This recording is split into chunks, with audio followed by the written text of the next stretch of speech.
We have celebrated International Museum Day on 18th May. I love the space of museum and talking about museum is a celebration for me. In 1977, International Council of Museum, commonly known as ICOM, marked this day for the museum celebration to promote its role around the world. Now let us know what is museum. Museum word came from Latin. The ancient Greek word museo meant a place dedicated for the muses, divinities of art. The purpose of modern museum is to collect, preserve, interpret and display the objects of artistic, cultural and scientific significance for public education. The museum movement in India started in 1814 when Indian Museum was established at Calcutta by Asiatic Society of Bengal. Further development happened during the time of Lord Curzon, who had keen interest in preserving and documenting archaeological monuments of this country. And he initiated many museums with the help of Sir John Marshall, who was eminent archaeologist and later positioned as the Director General of Archaeological Survey of India, which was created for this purpose in 1860. Eventually, museum became part of our society and education system. Our National Museum in New Delhi was created after the independence on 15th August 1949. One exhibition of Indian art was organized by Royal Academy London, which was held during the winter months of 1947-48. The same exhibition came to Delhi and displayed at Rashtrapati Bhavan for the people of India. That particular exhibition became a great success, and this success was the foundation of today's National Museum, which continued to grow and made us proud. As an artist and museum professional, I will celebrate this day appreciating one of the favorite object which is displayed in National Museum. This object is known as Dancing Girl from Indus Valley Civilization. We can find this object in the first gallery of the museum. The gallery is known as Harappan Gallery.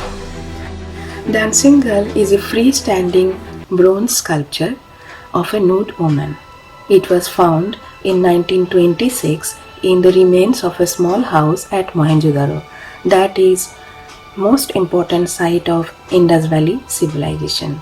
The figurine was sculpted using lost wax process and made approximately in 2500 BC.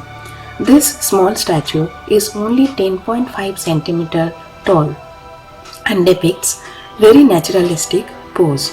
She is having her head slightly uplifted and she has broad forehead, large eyes, flat nose, heavy lips, long neck, moderate breasts, subdued belly, making a defined anatomy for her.